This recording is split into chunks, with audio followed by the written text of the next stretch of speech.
Well, let's be clear. This is not a great presentation. We'll start with the fact I misspelled the title. But like, I just noticed. I looked up and went, you must be this tall to rude the internet? We're encouraging trolling, but like, damn. Okay, just to be clear, before we get started, yeah, you gotta do this. Right? So, to be clear, PG-13. I'm trying not to drop F-bombs, but everything else is fair game. I believe that we're all adult enough to handle that. So I'm Kevin. We're going to be talking about security theme parks if I can figure out how to work my own dang remote. There we go. This is me. A little bit about me, so you know before we really get started. For the people who have never seen one of my talks, you're going to want to leave now. I suck. I don't know why people keep asking me back, but they do, and I've got the mic, so you're stuck. But I am a nerd. It probably should be obvious, but if you think about it, I'm really a nerd. I am such a nerd. The guy who took my lunch money through school still does, but he makes a damn good Subway sandwich.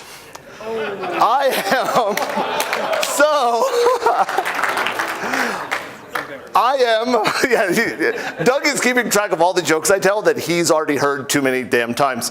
But I am the founder and CEO of Secure Ideas. We are I always love the boutique security consulting firm, which I feel like means we sell flowers when we pen test you, which I guess would be polite, but I don't know, it's just weird, right? So we're a security consulting firm out of Jacksonville, Florida. As of Monday, there will be 18 of us, which really freaks the shit out of me. But, because I'm responsible for everybody's mortgage. I'm also an IANS faculty member, which is kind of cool. Open source project lead, I'm a course author. I used to work at SANS. I was an author of their courses and an instructor there, and then I realized it was better not to be, so I'm not. And I teach everywhere else now. I do a lot of different things. I'm weird. And the one thing I want to mention that I'm very proud of, my wife says it's the nerdiest thing I've ever done, but I'm a member of the 501st, which for the people, I'm hearing some sounds that people know what that means, right?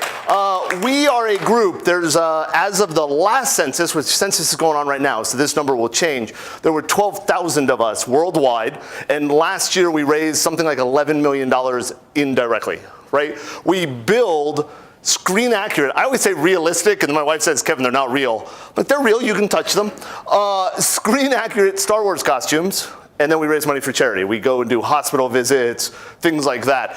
That is me in my ESB Vader at a Braille challenge. This was an awesome event. Doug is also one of the members who went. I'm going to embarrass these two, by the way. Matter of fact, he's the Imperial Guard behind me. And the kids were blind, and they watched the Star Wars movies, and then we spent like 2 or 3 hours letting them feel what the costumes felt like, which was amazing.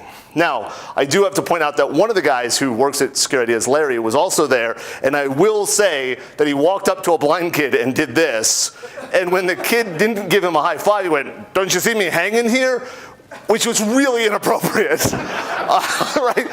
But shit happens, right? So we're gonna talk about lots of different things. But before we get really started, I just gotta warn you about one thing, okay? Well, 2 things. Okay, we're the Spanish Inquisition, 3 things.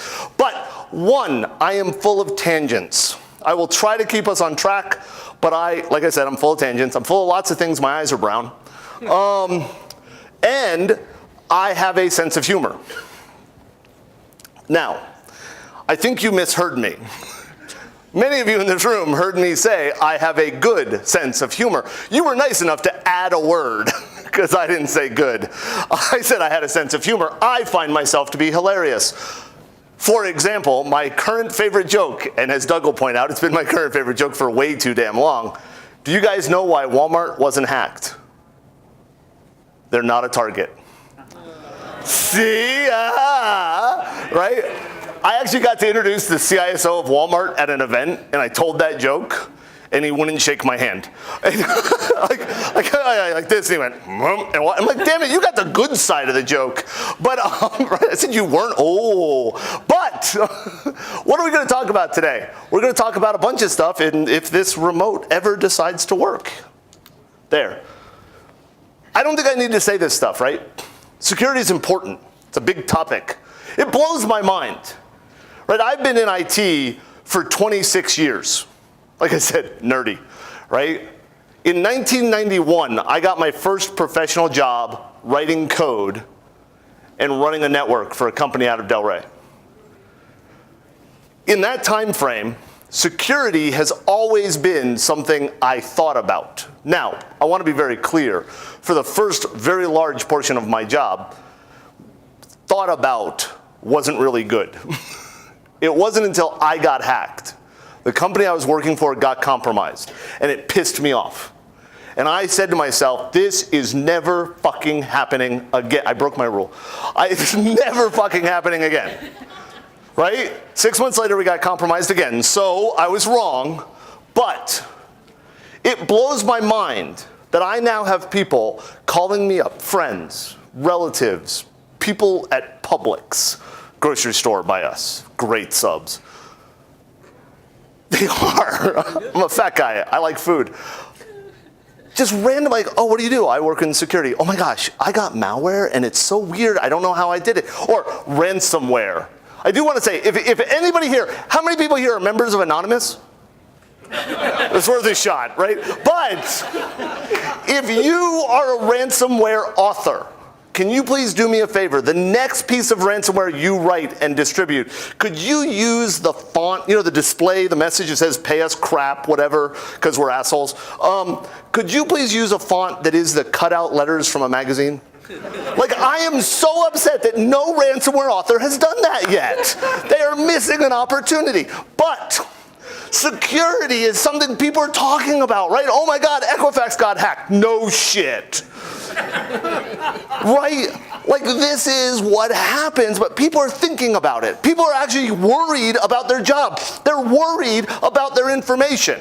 And as far as I can guess, every single person in this room is responsible for fixing that worry in some way or another.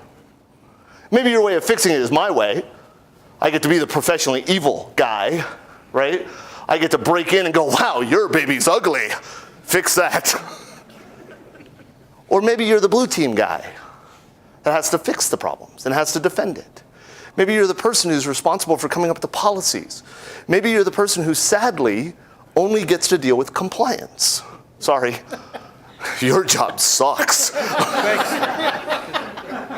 But we've got a lot to deal with, right? We've got a lot of stuff going on. We've got all, this damn thing, there it goes, right?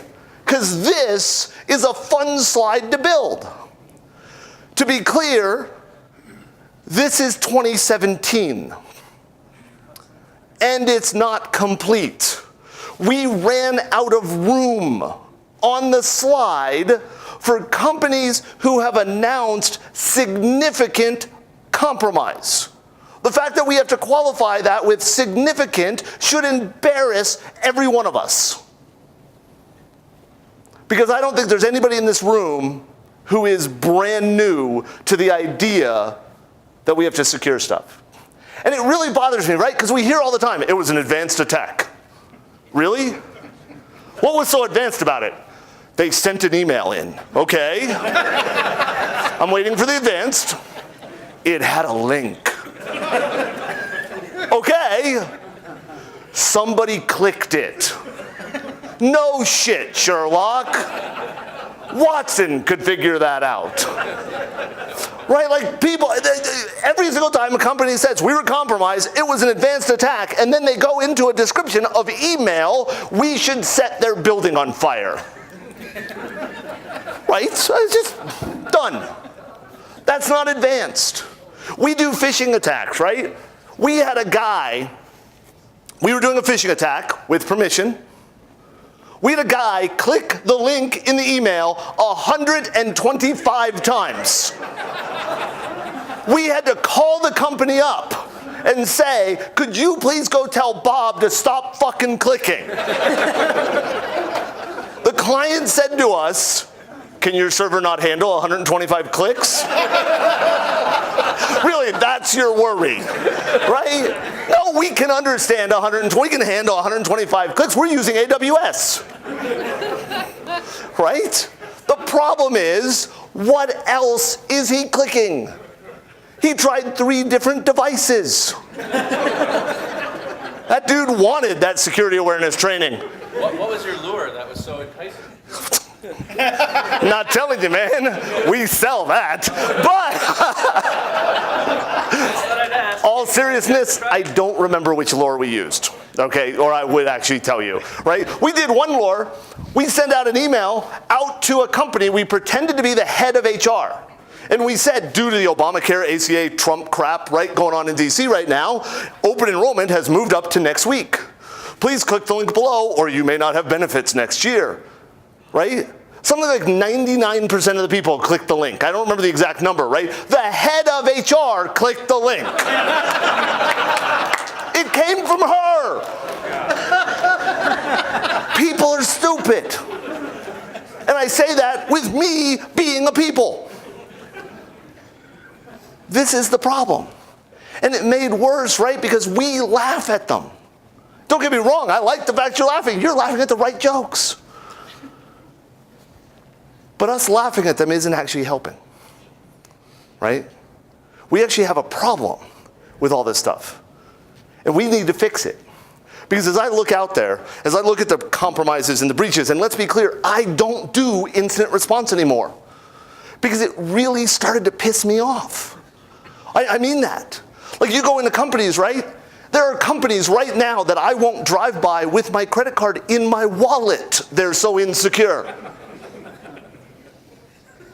And then you say to them, hey, that really sucks over there. Yeah, you're right, it does. Okay. Are you going to fix it? Maybe. Maybe, I don't know, right? We do pen tests. We just did a pen test a few months ago, right? That we had tested this web app last year. They came back and said, okay, great, we like you, which is good, we like to be liked, right? Can you do a test of the same app again? In production, very clear, in production. So we said, yeah, sure, no problem. So what we did was we took a new pair of consultants, right? That way it's a new set of eyes, right? And we put them on the test. And you all know the right methodology, right? You start with reconnaissance, then you go to mapping, and you map out the application. While they were mapping out the application, they got the cross-site scripting payload pop-ups that had been inserted the year before by us. So not only had they not fixed the flaws, they hadn't removed the pop-ups. Now, let's be clear. I know you're thinking, you guys use that Alert 9? Yeah, we do. But when I say pop-ups, I'm also talking about the one that pretended to be their login form and asked for credentials. That was still in there.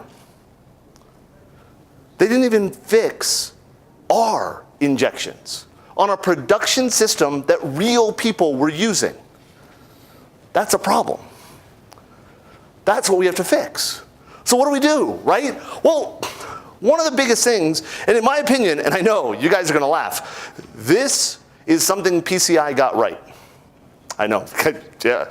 Next I'm going to tell you Microsoft is secure. But, I'm sorry, Oracle, unbreakable. But PCI said with 3.0, the 3.0 version of their DSS, that we need to stop treating security as something we do right before the auditors come in. That we need to start treating security as business as usual, right? That's important. And I'm saying it here not just because it's genius, but because I believe that the majority of the attendees at cons like this lose sight of that. Many of us, myself included quite often, still believe we're special. We know how to do stuff most people don't know how to. Most of the people in this room probably have dumped tons of credit card numbers, tons of social security card numbers, right? How many people here, we'll say with permission, we'll assume permission if you raise your hand, right? How many people here have compromised a company in the Fortune 1000? Yeah, right. How many people here have dumped credit card numbers from a company, right? Yeah. That laptop has probably had tens of millions of credit card numbers on it. That laptop has probably had hundreds of thousands of social security numbers, if not millions. And I haven't had it that long. And I'd like to tell you that's because I am the best fucking pen tester you'll ever meet. But I'm not. I'm not even that good. I'm not that smart. It doesn't take a genius to put a single quote in a form field and call myself cool. We're glorified QA people. That's it. The only difference between us and QA is that when QA puts a single quote in the field and gets an error message, they open a bug. When we put a single quote in a form field and we get an error message, we giggle, right? That's the difference. And until we start to realize that we're not special, we're not magic, we're not wizards, we're going to continue to piss off the people we're supposed to be fixing, the people we're supposed to be responsible for. And I've said this before, and I will say it again. My daughter, my oldest, Brenna, when she was 9, had her identity stolen. Because a company, a hospital that she was in, got breached. At 9 years old. For the rest of her life, she's going to have to deal with the fact that you can Google search her social security number. That's our fault. That's our fault. So what we need to do is we need to start knowing our threats. We need to start understanding our behaviors and working within our controls. And what I mean by that is let's start with knowing our threats, right? Do you really understand what threats your organization sees? And when we talk about the modern attacks, right? When we talk about the things that are going, do you know what is attacking your company? Do you know what's actually worth looking at? How many people here are panicked or work for a company that's panicked about crack? And I don't mean the rock you smoke. Right? How many people here are freaking out about crack? Good. I've got one. How many people here work for companies that are freaking out about crack? Right? More. You realize that crack, while bad, don't get me wrong, requires physical proximity to do anything to it? I guarantee you all of the companies that are freaking out about crack have websites exposed to the internet that have SQL injection or cross-site scripting or command injection. We seem to lose sight of things when an exploit has a logo, right? I actually worked with a bank that their patch process had a category. You know, like if it's high, we must fix it within 90 days. If it's medium, right? You know that, right? They actually added a category. If the exploit has a logo, we have to fix it within 7 days. What the fuck? We're waiting for the next thing where the exploit has a theme song. Right? That one you better fix within 24 hours because you're screwed. They're singing that one. Right? We talk about things like, I worked with a company, right? Where they asked us to come in and test their printers. It's a weird test, right? Can you go, test our enterprise printers. So we did. Well, okay, you're paying us, right? Go in, we test it, and we find that none of the printers have encryption turned on for the communication, right? And I'm talking like the web page to admin it. So I say to this organization, I'm like some of these printers, that's like the default, right? It's HTTP or whatever. But other ones, the default is HTTPS, and you turned it off. Like you literally had to connect to the printer and remove the cert from the printer. Why? And they said, oh, it's pretty simple. We have a rule that we scan the inside of our network with Qualys every day, every week, every month, whatever. And we have to fix every single high-risk finding. So the way they fixed the self-signed certs on printers was by removing the certs. It's like, wow. I thought the guy was joking. I'm like, come on, no, seriously, why'd you do it? No, Kevin, that's why. We have clean scan reports now.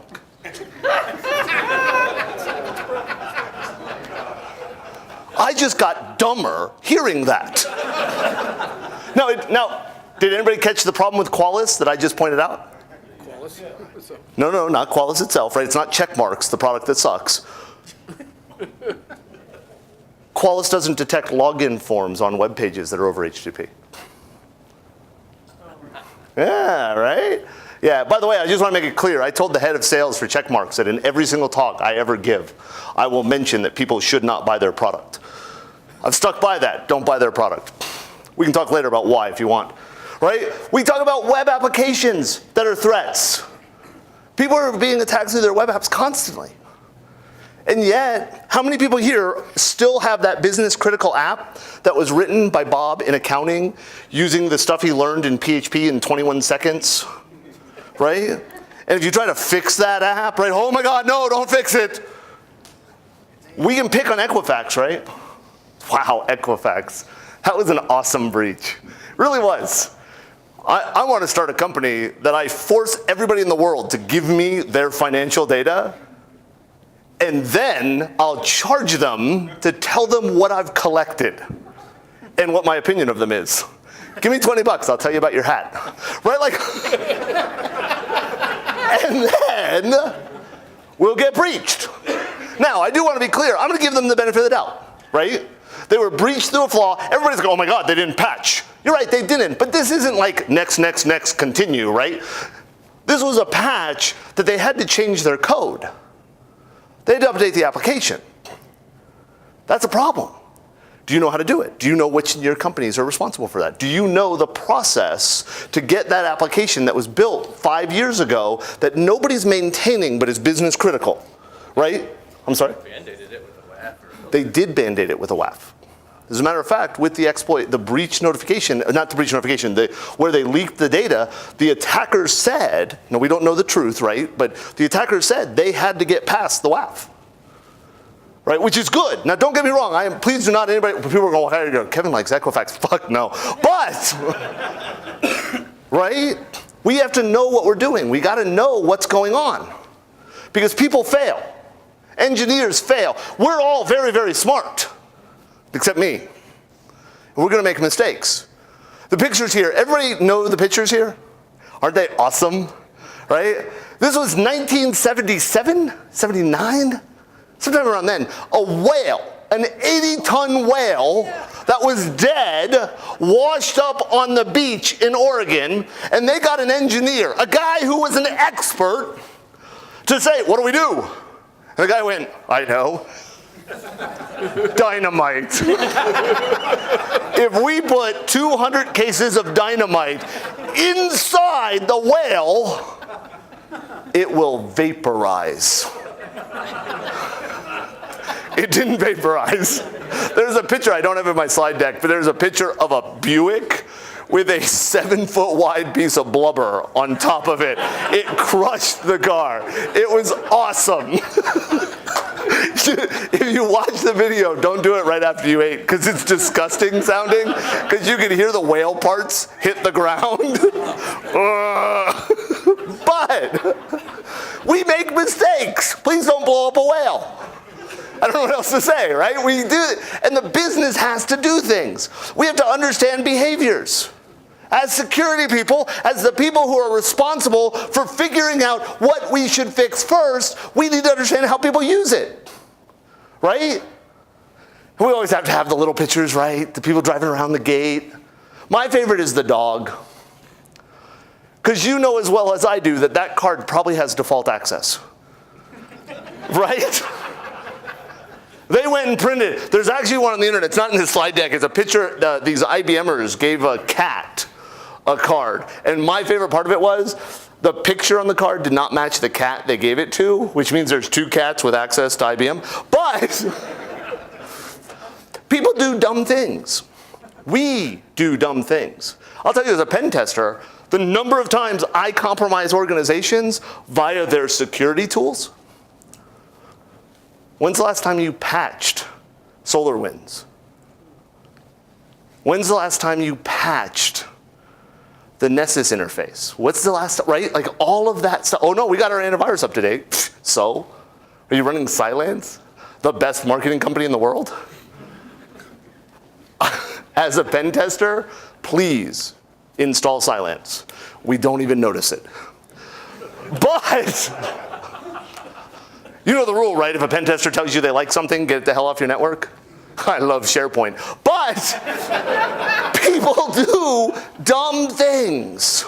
And we have to understand that. And to do that, we have to understand what the actual risk is. Let me ask you a question. I'll ask this question.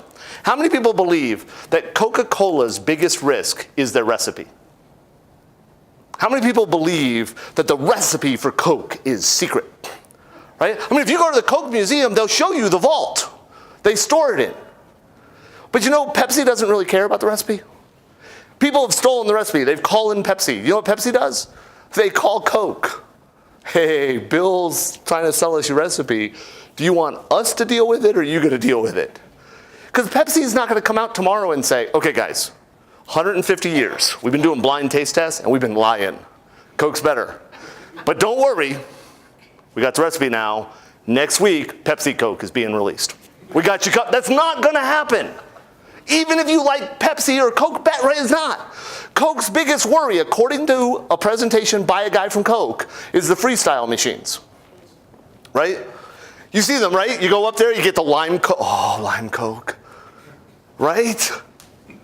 Do you know that every time you get a drink from that machine, it sends a packet of data to Coca-Cola servers? And you think, so? Matter of fact, I'll be honest, I would have said, so? It's a packet of data. It says Kevin got lime Coke. It actually says a purchaser at the Five Guys in San Jose and Jacksonville got lime Coke. Who cares? The people who care are Five Guys. You guys have Five Guys out here? The world's most expensive fast food restaurant, right? They know what happens, right? We all know when you go to Five Guys, how many times you fill up your drink? Twice. You order, they hand you a cup, you go fill it up with lime Coke goodness. Then they give you your burger and way too many fucking fries. Why do they put it in the cup and then pour the rest in the bag? Just get rid of the cup. But you go and fill it up, right? And then you go, you eat your meal, and before you leave, you fill it up again. And if somebody got access to that data, they could do the math. The average cost of a meal at Five Guys is $87. Or 12. So if they know that for every 2 fill-ups, that's 1 meal, and they got access to that data, they know the sales before the earnings report for the quarter of Five Guys. They can manipulate the stocks. According to the Coca-Cola speaker I was listening to, Coca-Cola accepted liability for that. If that data gets stolen, they accepted liability. I'll tell you right now, if I worked for Coke as a security person and you had said to me, what's the worst thing we're worried about? That would not have been it. Do you understand the worst thing your company can be hit with? Do you understand the things that should keep you up at night? Know what you have. Know what's on your network. This blows my mind that it is 2017 and I still have NetFlow on a slide. The fact that there are people, how many people here, I'm going to ask it the polite way, how many people here collect NetFlow on their network? If you didn't raise your hand, get out. Organizations not collecting NetFlow, you're missing amazing data at no cost. You probably bought ridiculously expensive products instead, right? Know what's on your network. Know what's running. Know where your holes are. You had to have Star Wars references. You guys knew that, right? Of course. Know what's on your network. I can't tell you the number of times I go into an organization, my people go into an organization, we plug in and nobody notices. Doug and I were in New York. We connected to a network and we started port scanning. I mean, that's what you do, right? And we're sitting there, boo-ba-doo-ba-doo-ba-doo, short, fat, dumb, and happy. And all of a sudden the door gets kicked open, and this guy comes in and he goes, "What are you doing?" And it's like, scanning? Turns out we had knocked one of their SQL Server Expresses over. Not really sure that counts.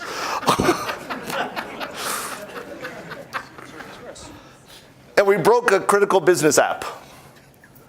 So as the guy yells at me to find out what I'm doing, he says, "Get off my network. You, get off my network." And I'm like, okay. I looked down, the scan was done, so okay.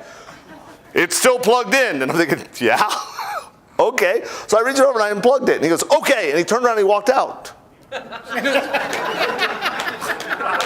No. See, no, that's not the issue. You missed the problem. Because he's like plugging it back in. No, I do what I have permission for. He told me to get off his network. I was off his network. Doug, stand up for a second. He wasn't. He was sitting right next to me, also plugged in. They didn't notice. They didn't even know that was a problem. And I'll tell you right now, if me port scanning your network crashes stuff, that's your fault.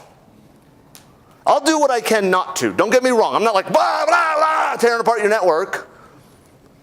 I'm going to do what I can to be polite. But if things fall over because of a port scan, you have a bigger problem than me. Do you know that? By the way, it also means you're not also doing it. How are you doing vulnerability assessments of yourself when I'm not there? Because if you didn't know that would happen, you're not. And we go into organizations all the time. We were testing a government agency. And we compromised some Windows 2000 servers. And we said to them, hey, we compromised your Windows 2000 servers. And they're like, we don't have Windows 2000. I was a little worried. And I'm like, wait, no, I'm on an internal network. It's a 10 dot address. Notice I'm not going to say they're not routable. They are routable. We just all agree not to route them on the internet. They're yours. Turned out that they had had some Windows 2000 servers they had powered off but not unracked. They had had a power outage a month before. And when the power came back on, somebody just went through and click, click, click, click, click, click, click, click, and turned the data center back on, including the Windows 2000 servers. Yes. My favorite, just this week, Kate found last year's report on an open file share inside the company. A company that requires us to delete all of their data before we read it. Had our report in a file share exposed to their internal network, right? Kate's like, woo, yeah. It's nuts. The thing, you guys knew I was going to throw you under the bus, right? Like they sat in the front. It's their fault. How many people log, right? But how many people here have logging turned on their network? Now watch this, watch this, watch this. How many people look at it? Fewer hands. I always love people like, I log everything. Really? Everything?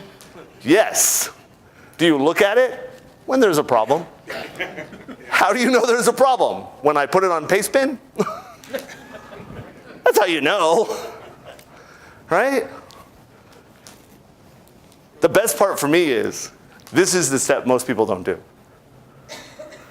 We all talk about security, right? We all talk about testing. How many people here are like, yeah, we got pen tests, woo. After that pen test, did you figure out what you would have done if that had not been with permission? It blows my mind how many times I do a pen test. We go in, we compromise stuff, we find amazing ways to break things, and then we tell them, and they never think about what that means if it had really happened, right? I don't mean that they don't care about the security. I just mean, did they prep for this? Because I will tell you, this is one of my new favorite things to talk about. After the Equifax breach, their support team tweeted the wrong link to people for 2 weeks. If you want more information on the breach, go here. That would be like me saying, if you want to know more information about the Secure Ideas services, call Deviant. Right? Because, wow, he's a great guy. He doesn't work for me. Luckily for them, they did the same thing. You didn't own that domain, right? No. Okay. But if he did, he would have done exactly what the guy who owned it did. I don't remember the guy's name who owned it. He put up a page and said, watch out for phishing. Phishing's bad. And this is what it looked, right? Like it was a guy being nice. I could think of so many better things to do with that domain. For 2 weeks, they were tweeting it. Let me ask you. We'll pick on you because you're nodding. Sorry. And you're close enough I can see you. Right? Have you ever been involved as the person answering questions publicly about a breach? No. Have you ever thought about being that person? Not have you wanted to be. That's not what I thought of. Have you thought about what you would need to know to deal with that? Well, I thought about breaking down and telling them the truth instead I like that. Right? Okay, we fucked up. We're sorry. You know how much I'd admire a company that did that? We got hacked. It sucked. Why'd you get hacked? We were dumb. And guess what? We probably should have seen it coming. How much data they got? Fuck if I know. Let's just assume it was all of it. Unlike Target, right? They got 4 people's data. I meant billion. Right? Or Yahoo. What was it? 7 years later? Oh yeah, by the way, guys, you know when we got fucked earlier? It was all of it. What in the world? Have you thought about what you would do? And I know some of you in the room are thinking to yourselves, that's not my job. You're wrong.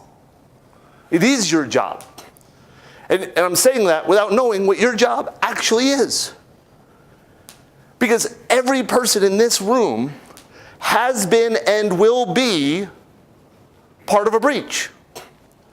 Everybody in this room will work for a company that gets hacked. It's what keeps me up at night.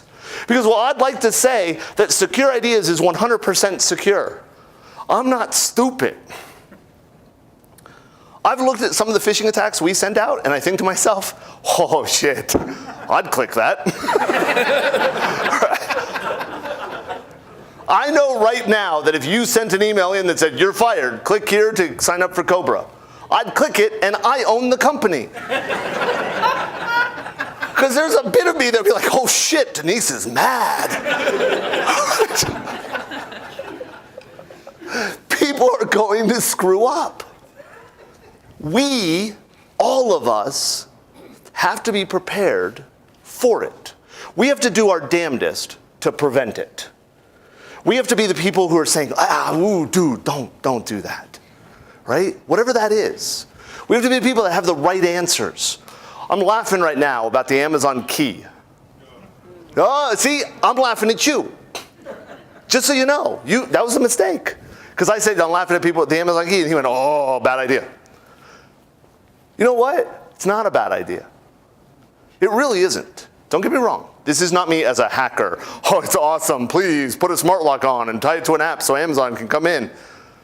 There are use cases that make a lot of sense to have remote access to a location to drop things off. I said that on Twitter. I didn't know that. I'm sorry. Tweeting at me. Yeah, everyone's like, this is a horrible idea. No, it's not. Don't get me wrong. I'm not putting it on my office. But I am thinking about putting it on my home. And the reason I'm thinking about it on my home is I have other controls in my house that I believe if somebody does break in and steal stuff, we'll deal with it. If we're not at the house, we have insurance. If we are at the house, we have 9mm. But I believe there are enough times at my house I need the ability for something like that. And the reason I bring this up is not to say attack my house at 2255 Elderberry Court, but my address is public. What I'm saying is that we as security have to really think about why we exist. And we have to stop, one, we have to stop eating our own. We have to stop being assholes. And we have to start realizing that there is no purpose to us in a business world. Because, and I know you've heard this before, there is no ROI on security. Nobody pen tests themselves to profit, right? I can give you a pen test over and over and over again. And it's gonna be cheaper than you think and better than you can get anywhere else. I gotta say it, right? I'm biased. But nobody makes money because of me, except us. We're the service. You have to think about why the business exists and what you can do to help it. Now, only sales pitch of the day, and then I'm done. 1, if you are active duty military, veteran, or first responder, all of Secure Ideas training is free. Please reach out, we'll give you the coupon code, we'll sign you up. 2, if you work with a charitable nonprofit that I approve of, and I'll explain I approve of in a second, all of our services are free. And that's not a free for 6 months. They're free for as long as we offer the service, okay? The I approve part. A lot of people say to me, well, how do you do a nonprofit? It's like, well, I could look at the federal government because they're smart and figure out who they've approved as a 501(c), except for the fact that Westboro Baptist Church, the people that protest military funerals, those assholes are a charity according to the government. I'm not giving them shit. So if you know of a charity or you're working with a charity, have them reach out to us. Our services are free. At that, I'm going to say thank you very much, and I think I'm dead on. Yes, according to my watch. Enjoy the rest of the show. Have fun.